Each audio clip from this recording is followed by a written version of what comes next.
Bonjour madame, messieurs, bienvenue à votre belle émission La Gâchette sur Moïne de télévision. Je rappelle que vous êtes très nombreux à train de nous suivre partout dans le monde entier. L'émission La Gâchette, selon notre feeling que j'appelle un feeling patriotique et nationaliste, nous prenons des valeurs africaines et morales qui peuvent aider au développement du peuple africain. Madame, messieurs, comme vous le savez très bien, à ce jour, partout dans le monde et ici en République démocratique du Congo, les médias sur les réseaux sociaux sont inondés que par des discussions balivernes qui ne font pas avancer les pays, qui n'éveillent pas la conscience de l'homme noir, qui n'éveillent pas la conscience des dirigeants africains. Mais à travers cette émission, qui est novice, même pas novice, une émission qui vient en quelque sorte éveiller, s'atteler ou se marteler sur la conscience des hommes, des dirigeants africains, c'est la conscience du peuple africain. Voilà pourquoi est-ce que notre feeling, notre façon de faire les choses, nous ne cesserons jamais de prôner ce qui est de notre valeur, nous ne cesserons jamais d'éveiller la conscience des dirigeants pour aider l'Afrique à se développer, pour aider le Congo à se développer. Voilà ce qui est en résumé le feeling de notre émission La Gâchette. Madame, messieurs, aujourd'hui nous allons essayer un peu de faire un briefing de l'actualité en République démocratique du Congo et aussi partout dans le monde entier. Vous devez savoir avec moi que depuis l'avènement de la Covid-19 en République démocratique du Congo, c'était au mois de mars, nous avons constaté qu'il y a une difficulté au niveau du respect des mesures barrières, des gestes barrières. La question qu'on va se poser à travers cette émission, qu'est-ce que c'est la base du non-respect de ces gestes barrières? Quelle est en quelque sorte la gestion de la pandémie au niveau des autorités compétentes qui sont censées faire respecter ces mesures barrières? Et quel est l'apport du gouvernement dans la recherche de celles qui ont en matière de celles qui ont des solutions à cette pandémie en République démocratique du Congo? Voilà ce qui serait un peu parmi les points que nous allons débattre sur cette émission. Nous allons également aussi parler sur l'avenir de l'Union sacrée avec l'arrestation de Jacques Ndala, qui est le président de la Ligue nationale des jeunes d'ensemble pour la République, et aussi les débats autour de la congolité sur la loi Tchani. Ce sont les éléments qui feront l'objet de notre émission de ce matin. Madame, messieurs, vous devez le savoir, comme je le dis souvent, les dirigeants africains ne veulent pas se prendre en charge, ne veulent pas une autoprise en charge. Je donne l'exemple, lorsque la pandémie est arrivée ici au Congo, la Covid-19, il y avait des turbulences par-ci par-là. Bien sûr, on devait tous procéder au respect des mesures, des gestes barrières. Je crois que cela a été fait. Mais ce qui dépasse un peu mon entendement, madame, messieurs, nous avons bien suivi avec vous un certain Jérôme Mouniaï, d'origine congolaise, qui vivait à Madagascar, qui a participé à la fabrication de ces médicaments qu'on appelle Covid organique. Un médicament qui était très efficace pour le traitement de la Covid-19. Mais où en sommes-nous aujourd'hui avec Covid organique? Où en sommes-nous aujourd'hui? Et ici au Congo, il y a le feu Flobert Batangou, c'est lui l'auteur de Manacovid. Mais où en sommes-nous avec ces produits Manacovid? Un produit qui a été testé et jugé efficace pour le traitement de la Covid-19. Où en sommes-nous? Quel a été l'apport du gouvernement dans la promotion de ces produits? Voilà pourquoi je vais interpeller à la conscience des dirigeants. Mais quand il s'agit des vaccins d'AstraZeneca, c'est tous les gouvernements qui se mobilisent pour en avoir, pour s'en procurer. Quand il s'agit de Covax, des vaccins qui proviennent de la Chine, de l'Inde, c'est tous les gouvernements qui ont mobilisé pour s'en procurer. Mais quand il s'agit des produits locaux, les produits locaux fabriqués par un Congolais, fabriqués par un Africain, mais pourquoi vous ne voulez pas faire la promotion de ces produits qui étaient jugés efficaces? Tout ça, c'est parce que nos dirigeants agissent sous le label des organismes internationaux, notamment l'OMS. À la place de promouvoir ce qui est des nôtres, à la place de promouvoir nos produits fabriqués par les Africains, Et le Manacovid pourra aussi permettre l'exportation de notre pays. Et ça peut aussi générer l'argent en République démocratique du Congo. Mais qu'est-ce qui a fait que notre gouvernement ne puisse pas s'imprégner là-dessus? Aujourd'hui, on ne parle plus de Manacovid, un médicament fabriqué par Flaubert Bataou qui est décédé, qui venait de décéder. Flaubert Bataou, c'est lui-même qui a fabriqué le médicament Simanadia. Mais qu'est-ce qui est à la base que le gouvernement ne s'imprègne pas? Mais parce qu'il s'agit des COVAX, les vaccins de COVAX, parce qu'il s'agit des vaccins de l'AstraZeneca, et pensez-vous que si ce vaccin a été élaboré par un Africain, est-ce que le gouvernement africain allait s'imprégner, allait se donner à fond pour faire la promotion, pour pousser les gens à se faire vacciner, si réellement ces vaccins étaient issus de l'Afrique, si réellement ces vaccins étaient fabriqués ici en Afrique? Voilà à tel point où je dis souvent que nos dirigeants africains ne sont pas là pour servir leur population. Les dirigeants africains ne sont pas là pour servir leur nation, mais sont là pour servir, pour défendre les intérêts des Occidentaux, les intérêts des organisations internationales. C'est le cas avec la Covid. Le Covid organique, un médicament fabriqué en Madagascar. Mais ça pourrait servir, ça pourrait faire une grande promotion. Vous savez ce qui a causé la mort du président tanzanien? Il faut braver la peur, il faut braver la peur. Vous devez vous prendre en charge, chers dirigeants. Nous devons pouvoir ce qui est des nôtres. Nous devons pouvoir nos recherches à nous. Les Chinois, quand ils avaient compris, ils ont trépassé et ouvrir la Chine est parmi les puissances économiques, qui peut être même la première puissance économique mondiale. C'est parce que la Chine a compris qu'il doit promouvoir ses chercheurs, il doit promouvoir ses produits, les produits issus de la recherche de ses citoyens. Mais aujourd'hui, il y a un de nos compatriotes congolais qui a fabriqué un médicament efficace, qui était même testé, jugé efficace par le laboratoire, qui est habilité, un médicament jugé efficace par le ministère de la Santé, dont la promotion jusqu'à ce jour reste fanée. Reste fanée, madame, monsieur. Nous devons prendre conscience de nous-mêmes. Et c'est ce qui est même à la base des doutes. Pourquoi est-ce que la population n'arrive pas à croire qu'il y a Covid en République démocratique du Congo? C'est parce que la gestion de cette pandémie est rocambolesque. La gestion est bizarre, elle n'est pas bonne. La gestion de la Covid n'est pas adaptée aux réalités socio-économiques. Ça a commencé par l'annonce du premier cas, au mois de mars. Le ministre a titulé sur la nationalité de la personne qui était porteuse du virus. Tantôt il était congolais, résident en France, tantôt il était belge, de nationalité. Tout ça, la communication a causé d'abord un problème. La communication a causé un problème. Voilà, j'ai vu l'actuel ministre Jean-Jacques de la Santé. Si vous pensez qu'il y a une discordance, une distorsion au niveau de la communication, si vous pensez que la communication n'est pas bien adaptée, mais j'ai un chercheur qui vient de publier un livre sur la communication médicale, prenez ce livre, lisez.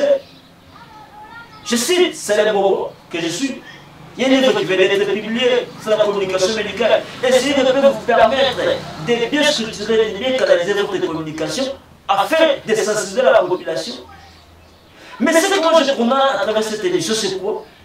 C'est le fait que vous piétinez, vous mettez en cause les recherches ou les médicaments ici de vos compatriotes. Vous devez promouvoir Manacovid. Et le Manacovid était déjà très efficace. Mais où en sommes-nous avec Manacovid? Aujourd'hui, vous êtes préoccupés par la vaccination. Vous sensibilisez par la vaccination. Déjà, la population s'est fait vacciner. Mais où en sommes-nous avec les Manacovid? Est-ce que avez-vous sensibilisé la population pour prendre le Manacovid? Voilà, chers dirigeants, tant que vous serez au service des impérialistes, tant que vous serez au service des organisations internationales, vous ne développerez pas vos pays africains. L'Afrique ne sera jamais développée. Si les dirigeants se font des marionnettes des Occidentaux.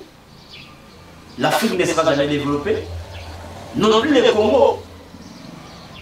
Pourquoi je parle de l'Afrique? Parce que cette émission a un caractère transnational. Cette émission ne concerne pas seulement la République démocratique du Congo, mais ça concerne toute l'Afrique en général. Voilà, hier, je viens de recevoir un appel pour nous de la Côte d'Ivoire. J'ai été téléspectateur qui me suit depuis la Côte d'Ivoire, il m'a donné cette doléance.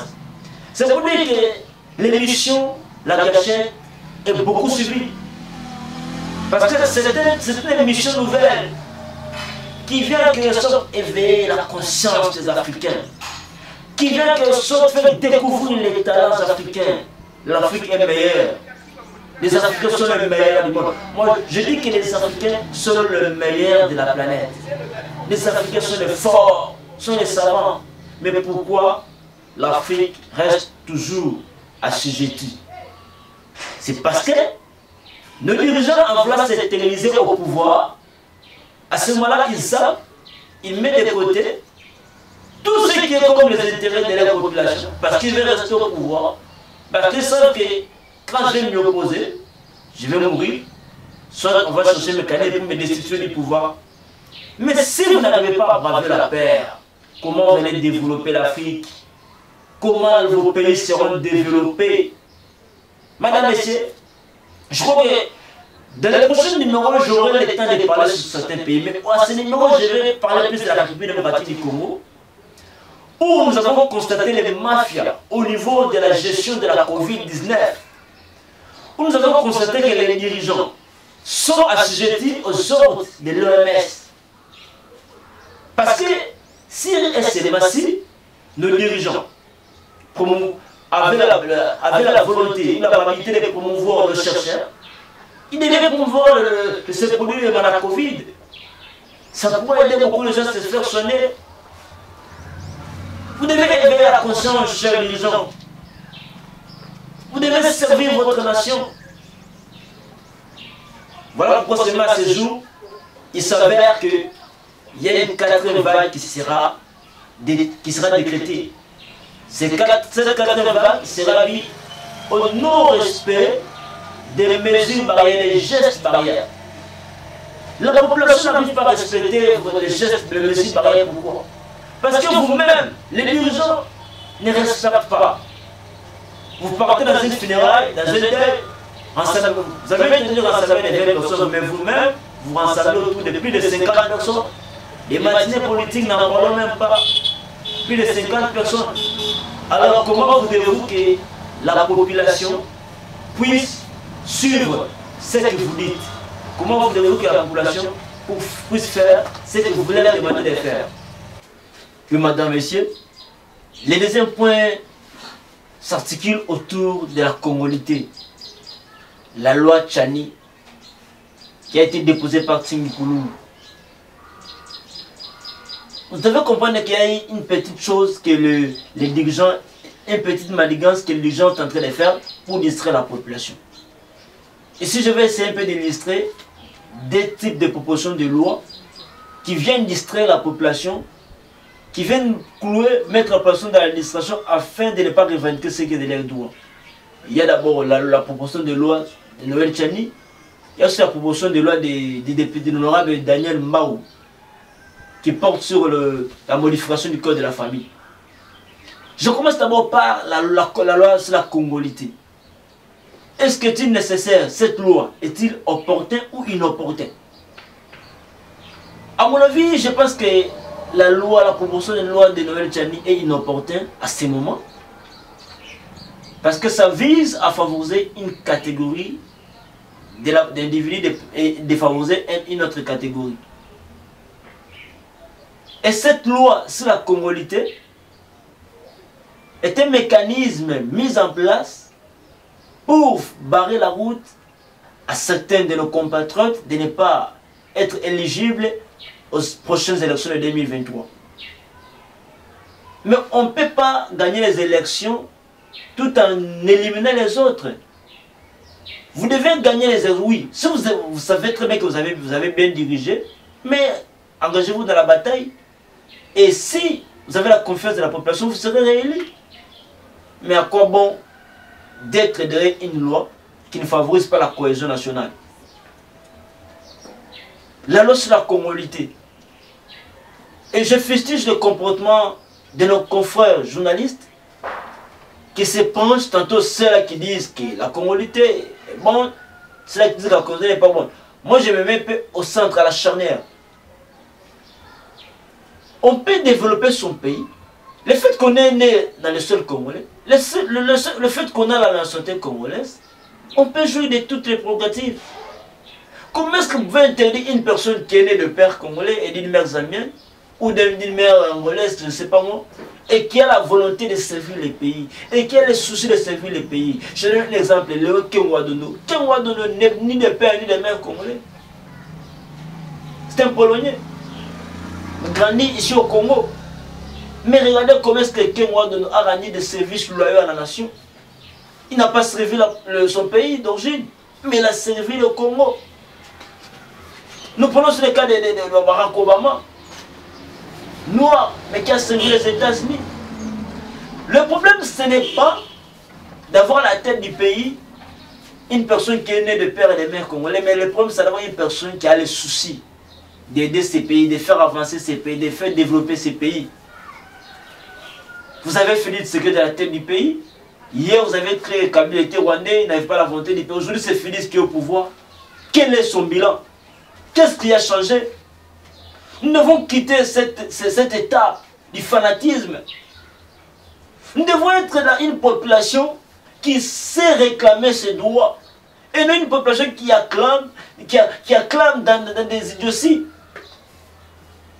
Parce que vous êtes de l'IDPS, parce qu'il est de mon clan, même s'il fait que les choses qui ne marchent pas, je vais toujours l'appuyer.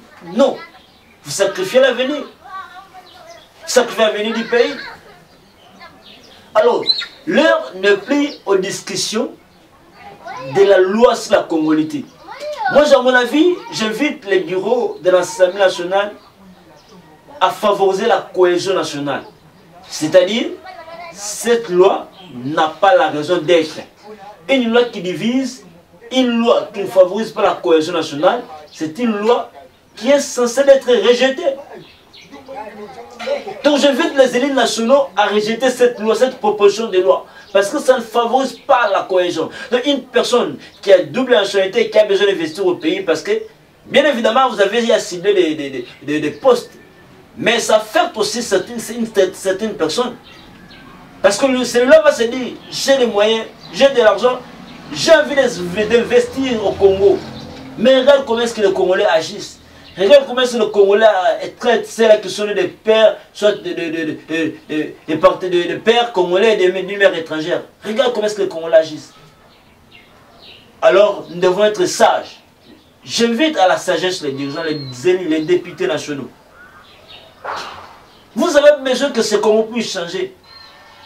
Le Congo ne changera pas seulement avec les gens qui sont nés de pères et de mères congolais, mais le Congo changera avec les personnes qui sont conscientes de leurs responsabilités envers la nation.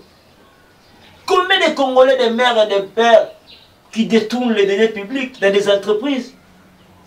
Vous apprenez avec moi qu'il y a des suspensions cascades dans des entreprises publiques. Alors, ces suspensions sont liées à quoi? Mais ce sont les Congolais, les pères et les mères. Donc ce débat est inopportun. Nous avons besoin de personnes consciencieuses, des personnes qui doivent aider ces pays à se développer, des personnes qui sont intègres, des personnes qui sont honnêtes à la tête du pays, dans les administrations publiques. Alors je dirais que cette proposition de loi de Noël Tchani n'a pas la raison d'être parce que ça ne favorise pas la cohésion nationale. Donc à cela, j'invite les bureaux Mbosso à bien traiter, à bien statuer sur cette affaire et les élus nationaux à rejeter cette proposition qui n'a pas la raison d'être. Une proposition qui vise une catégorie d'individus. Voilà, madame, messieurs. Ce sont des histoires pareilles qui me poussent à dire que les dirigeants africains ne sont pas des hommes d'État. La majorité sont les hommes politiques. Parce qu'un homme d'État voit l'avenir de son pays, travaille pour l'avenir des générations futures. Mais tandis qu'un homme politique voit les élections futures, travaille pour les élections prochaines. C'est ce que nous voyons au Congo. À ce moment-là, je peux dire qu'au Congo, il n'y a pas des hommes d'État. il n'y a que des hommes politiques. Parce que nous constatons que ces hommes qui se disent des hommes d'État ne sont pas là pour œuvrer pour l'avenir, le futur de sa population. Mais ces hommes sont là que pour penser aux prochaines élections. Alors comment est-ce que pour nous parler des hommes d'État au Congo? Donc je dirais qu'au Congo, il n'y a pas de hommes d'État. Parce que tout le monde est préoccupé d'un poste politique. Tout le monde est préoccupé de se gagner du pain à travers la politique. Donc c'est un comportement que nous devons mettre de côté pour sauver les pays. Et j'invite ce comportement dans tous les pays africains. Les dirigeants qui me suivent, depuis la Côte d'Ivoire, depuis le Ghana, depuis l'Égypte, vous me suivez, Congo-Brazzaville. Vous êtes là pour aider vos populations à s'épanouir, à se développer. Ne soyez pas cupides. Après vous, sachez très bien qu'il y aura vos générations qui vont venir, d'autres générations qui vont venir. Et qu'est-ce que vous allez léguer à ces générations futures tant que vous travaillez pour vos propres ventes? Tant que vous travaillez pour les Occidentaux, comment est-ce que vous allez vaincre la pauvreté dans vos pays? Comment est-ce que vous allez vaincre le chômage dans vos pays? Comment est-ce que vous allez vaincre la malnutrition dans vos pays? Tant que vous ne favorisez pas le développement, comment est-ce que vous allez vaincre les épidémies? Tant que vos chercheurs ne sont pas considérés, c'est le cas de la République démocratique du Congo, où les chercheurs ne sont pas considérés, où la recherche est bafouée, où le gouvernement ne se donne pas la peine de financer la recherche.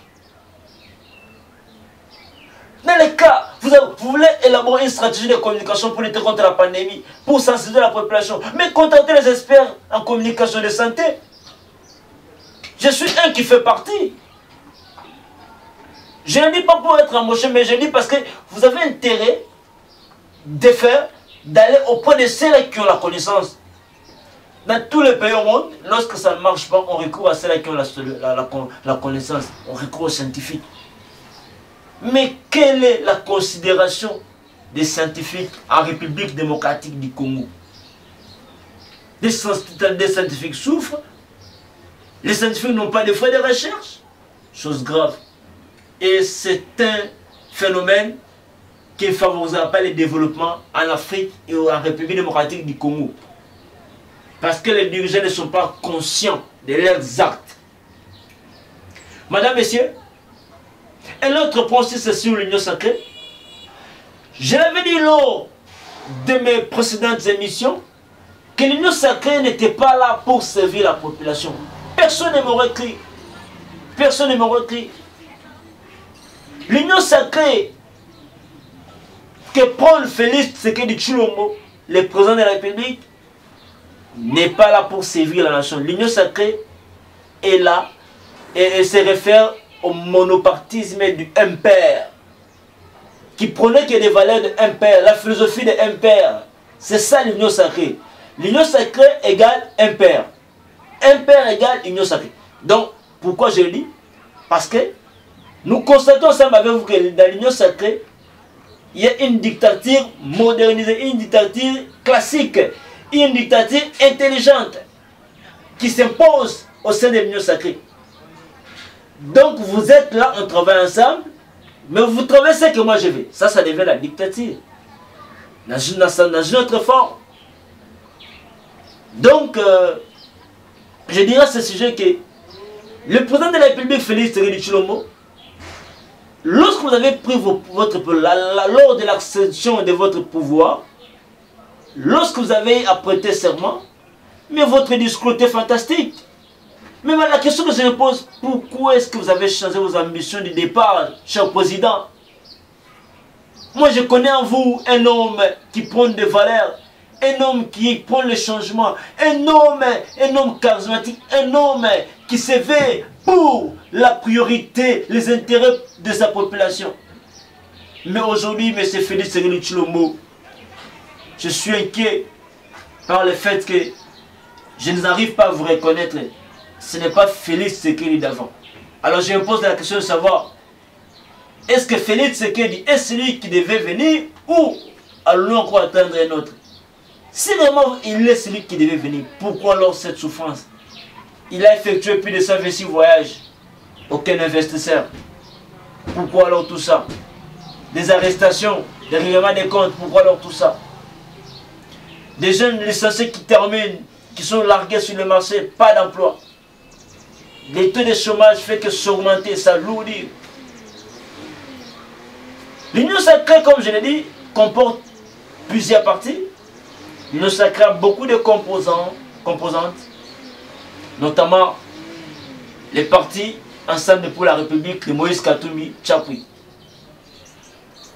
Depuis l'arrestation de Jacques Ndala, le président national de la Ligue des jeunes, d'Ensemble pour la République, il venait d'être condamné de 24 mois de prison. On l'a condamné 24 mois de prison avec une amende de 105 000 francs suite à l'incitation à la désobéissance civile. Jacques Ndala est condamné. Jacques Ndala fait partie de l'Union sacrée. Jacques Ndala fait partie d'Ensemble pour la République. Aujourd'hui, il est condamné de 24 mois de prison ferme. Alors la question qu'on doit se poser, est-ce que l'ensemble continuera-t-il à demeurer dans l'Union sacrée ou ensemble va craquer ou va se débarquer de l'Union sacrée? Et je vous le confirme, retenez bien cette phrase. Dans les jours qui viennent, Ensemble pour la République ne fera pas partie de l'Union sacrée. Avec tout ce que nous sommes en train de voir comme situation, Ensemble pour la République ne fera pas partie de l'Union sacrée. Dans le cas aussi de Moni, Moïse Moni, qui venait d'être nommé censeur au niveau de l'OGFREM, il n'a pas voulu accéder, il a décliné l'offre. Parce qu'il a constaté qu'il y a une catégorie de personnalités qui s'attaquent à son collaborateur Moïse Katumbi. Il a décliné l'offre. Avec ça, si Félix Tshisekedi ne tient pas, attention, ne tient pas garde, il y aura que des trahisons. Les pays vont encore s'enfoncer plus dans les chaos. Les pays vont plus s'enfoncer, le pays va reculer à la place d'avancer.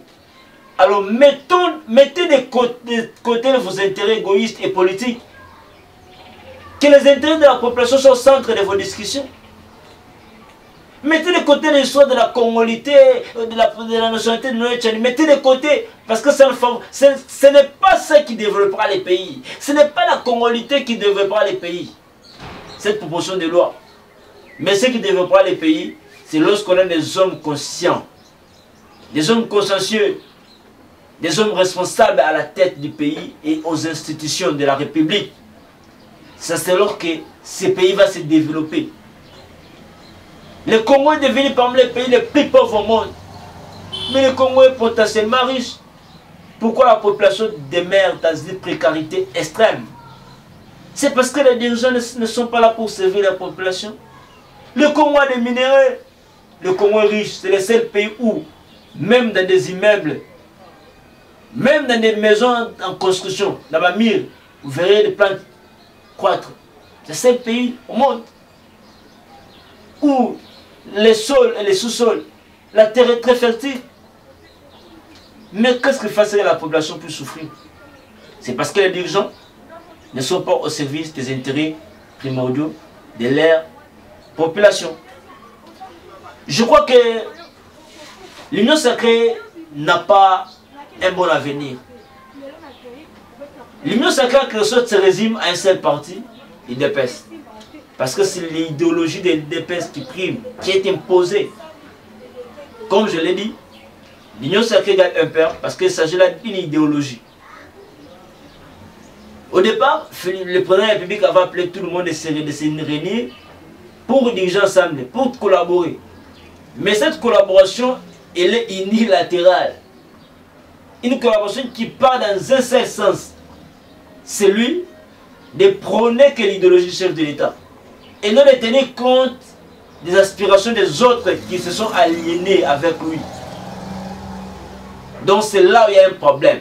Il y a un problème majeur là-dessus. Et le Congo ne va pas se développer aussi. C'est parce que la politique est devenue au centre de tout.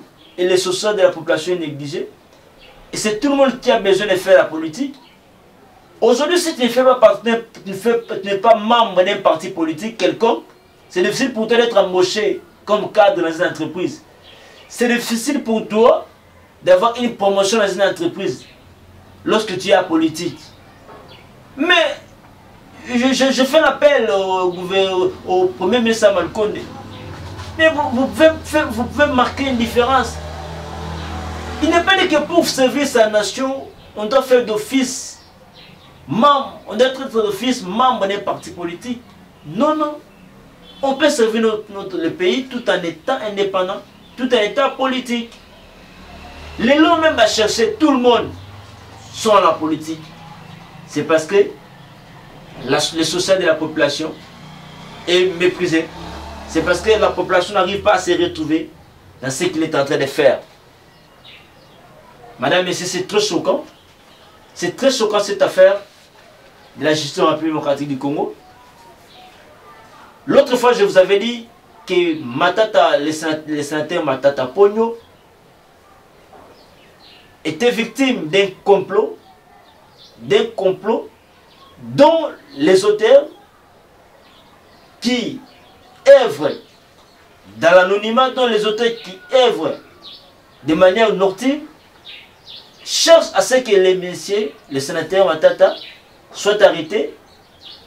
Parce que le sénateur Matata, évidemment, il a des ambitions pour procéder en 2023, comme je l'ai dit. Et la stratégie du pouvoir en place est d'éliminer les candidats potentiels. Il était question de s'adresser au bureau du Sénat pour que les immunités de Matata soient levées. Après une première tentative non aboutissante, la deuxième tentative avait réussi.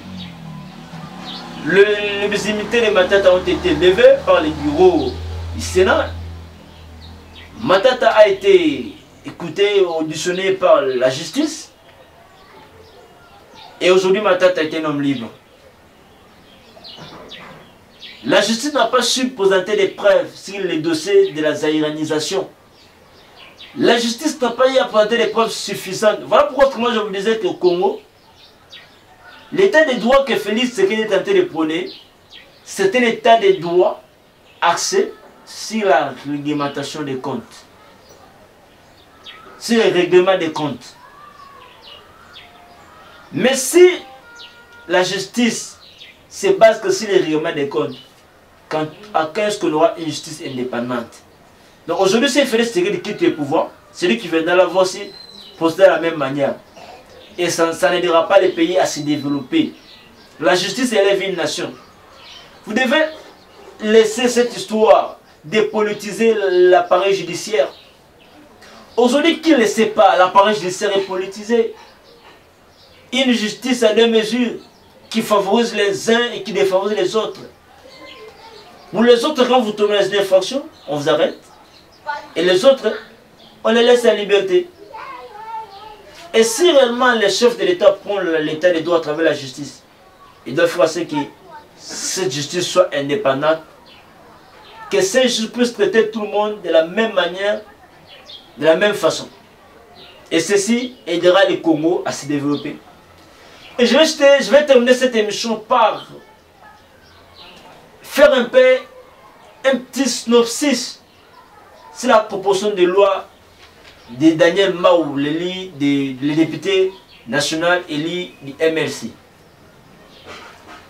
Daniel Mahou propose à ce que la dot soit revue à 500 $ dans les milieux urbains et 200 $ dans les milieux ruraux.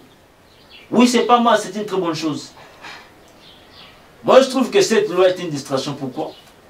Parce que même si vous ramenez la dot à 100 $, 150 $, tant que la population n'aura pas la possibilité de trouver ces 100 $, ça sera difficile de payer cette dot. Même si vous ramenez ça à 100 $, 50 $, tant que la population ne se retrouve pas, tant que la population vit dans une précarité extrême, ça sera toujours compliqué. Le problème n'est pas de réduire le taux de la dot, mais le problème c'est d'abord de proposer des lois pour l'amélioration des conditions sociales, des conditions de vie sociale de la population. C'est ça que nous attendons de vous. Le problème c'est d'améliorer les salaires des fonctionnaires. C'est ça que nous attendons de vous. Ça aurait été mieux nécessaire si les députés proposaient des lois pour l'amélioration des salaires des fonctionnaires, des enseignants. Et vous voulez distraire la population par rapport à votre loi de dot? Ça n'a rien à voir. Le problème se trouve au niveau du social. Je crois, madame, monsieur, Vous me suivez? L'heure a sonné où nous devons dire non à toute manipulation. Nous devons dire non à toute forme de manipulation politique. Parce que tant que nous serons manipulés, nous n'allons pas revendiquer ce qui est de nos droits. Alors, nous devons faire volte face à toute personne, face à tout politicien qui va nous apporter la manipulation, la distraction. Les propositions de loi que vous êtes en train de voir, c'est une manière de distraire la population pour que la population ne puisse pas se rendre compte de la souffrance qu'elle est en train de subir. Alors vous devez être très prudent, je vous avertis déjà, vous devez être très prudent, chère population, vous devez être très prudent. Madame, messieurs, je crois que je dois m'arrêter par là pour aujourd'hui. Mais avant de m'arrêter, je ne peux pas laisser cette affaire inaperçue. Comment est-ce qu'un gouvernement responsable peut se pointer la poitrine sur l'octroi, le financement d'une somme octroyée à la Banque mondiale, au Fonds monétaire international, FMI, de 1,5 milliard, vous pointez la poitrine. Dans le bon déficit avec intérêt. Alors, je crois que ce sujet fera l'objet, je crois, de notre prochaine émission. Mais pour aujourd'hui, on s'arrête par là. Je finis cette émission par dire un grand merci à vous tous ceux-là qui ne cessez jamais de vous abonner, vous tous ceux-là qui ne cessez jamais de partager nos émissions. Je vous dis un grand merci. Continuez toujours à liker nos émissions, continuez toujours à les partager partout où vous êtes. Je salue en passant M. Ziko Vema depuis Paris, qui ne cesse jamais de partager nos émissions, qui ne cesse jamais de nous soutenir. Et vous tous là qui ont besoin de passer dans notre émission, vous avez les idées, vous n'êtes pas l'africaniste. Le plateau reste ouvert, le numéro est affiché en bas de votre camp. Contactez-nous pour un éventuel rendez-vous et je crois que vous serez les bienvenus. Pour aujourd'hui, on s'arrête par là, madame, messieurs. Restez toujours connectés sur Moïno Télévision et bon suite des programmes. À tout à l'heure.